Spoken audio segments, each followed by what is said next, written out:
Welcome, ladies and gentlemen, to the gonna be reviewing another game. This is the game that I played yesterday. It was really interesting. Let's get into it. Let's not waste any time and see what happened. The first started with the London game.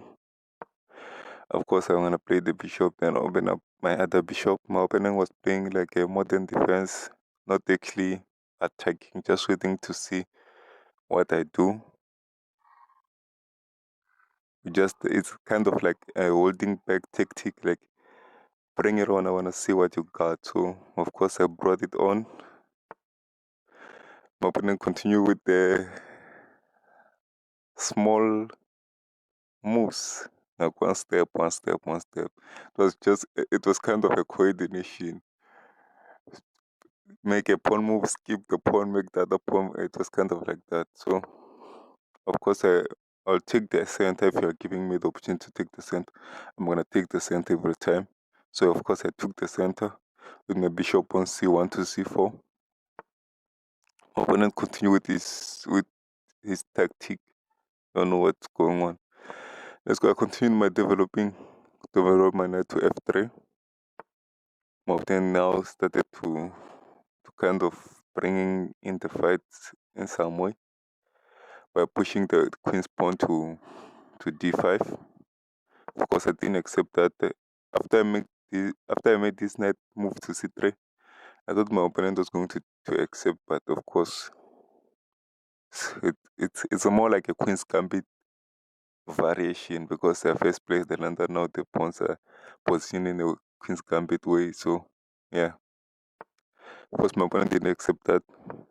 Just continue. I move a bishop to e2, looking to castle. My opponent played knight to d7 because that was the only available square. He covered the other square, the square on a5 and the square on c5. They're both covered with his own pawns, so he's actually delaying his own development. Castled, of course, that was my intention. Played pawn to b5, attacking my pawn. Now my opponent can actually capture with the other pawn, not with the previous pawn on d5. Of course, I accepted that pawn, captured with the pawn on b5, on c6. Then I put my pawn on b1 to b4. Then my opponent put his bishop. Don't really understand that move. I still don't see the intention of that move. Or maybe he was trying to attack that vulnerable pawn there because that's what he did. Maybe, I don't know, but I don't think. Maybe that was the intention, but if that was the intention, we would have moved the bishop to the original square, not forward. Then that's just wasting a move, but I don't really know why. Let's continue.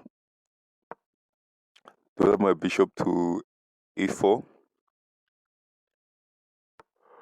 Then my opponent attack my pawn on b4 because I protected that with the queen. The engineer likes me to move the queen to c2 so I can connect the knight to it, so I can connect the two rooks, which I don't really understand why, because I'm just giving my opponent a free pawn. Why would I give my opponent a free pawn just because I want to connect the rooks? Why I can connect the rooks anytime in the game? It's not like I'm under pressure or anything. Don't really know why the engine likes that move, queen to c2. Let's continue. My opponent accepted the pawn, of course, and I accepted that with the knight. Then my opponent moved the knight to f6. Then I moved the knight on a4 to c5. I was hoping my opponent will accept the knight so I can build this strong pawn structure. It's a really strong pawn structure. Of course, my opponent accepted and I built my pawn structure, which is very, very strong. It's not under threat by the other pawns, which means that other pieces cannot capture. So it's a really strong pawn structure.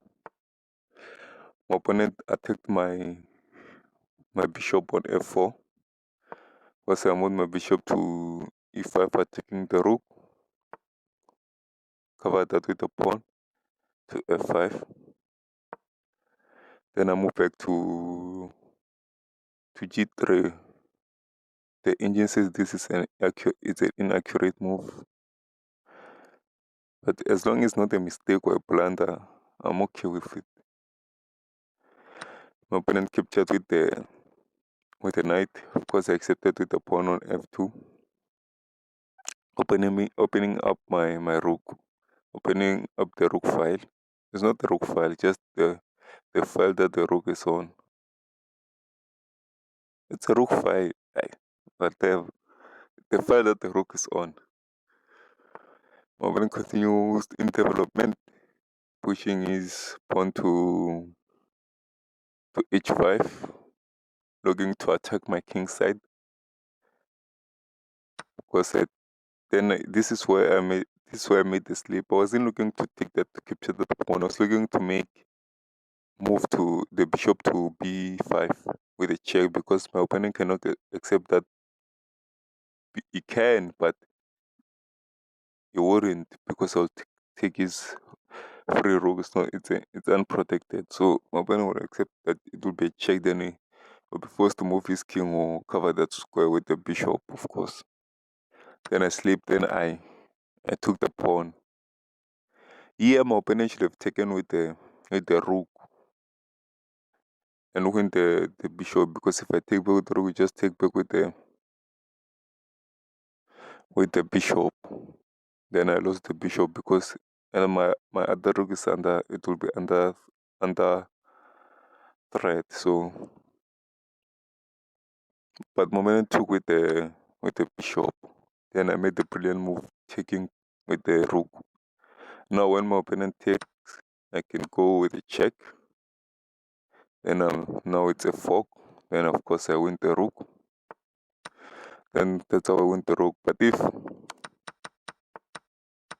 let's go back. If my opponent took with the rook first, then if I take with the whatever, if I take with the rook, it's still the same. If I take with the bishop, it's still the same. Because if he takes with I took with the bishop, then if he takes with the rook, then I'll have to take with the rook. Then it takes, then I wins the bishop. So my opponent didn't see that move. He took, but taking with the bishop changes the game, because now I played the brilliant move, knight taking the rook, taking the bishop. And my opponent takes with this other rook, then I fork the rook and the key with a check, then win the rook. Let's continue. I was just explaining that scenario there on what happened. I made a mistake, but my opponent didn't capitalize on it. So that's what happened. So I capitalized on the mistake. It was a mistake from my opponent. Chose the wrong piece to capture the bishop. Let's continue. Then my opponent played queen to c7. Then I took my knight to. At this point, I was just This point is where I started playing all the best moves. I was just playing all the best. I don't know what happened. My mind just opened up, and I only saw best moves. I think I just saw best moves. I played knight with the knight on f3 to g5 with a check. Of course, the knight cannot be accepted, because the pawn is pinned to the king. Move the king, then I capture that free pawn with a check. My opponent move to g7 with king.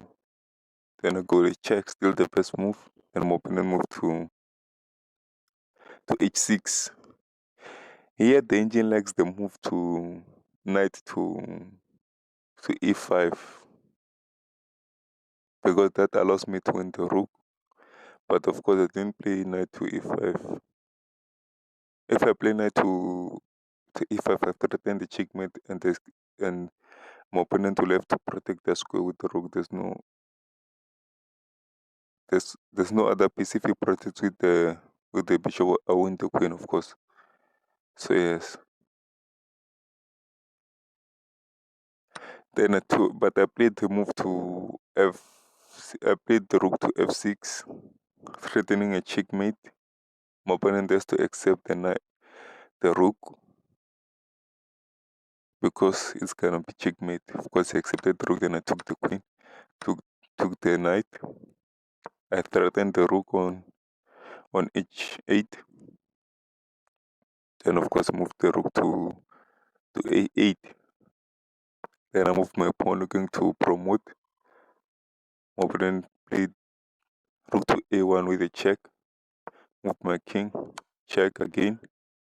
Move my king. Then my opponent moved to a3, which is a blunder. Why I moved my queen to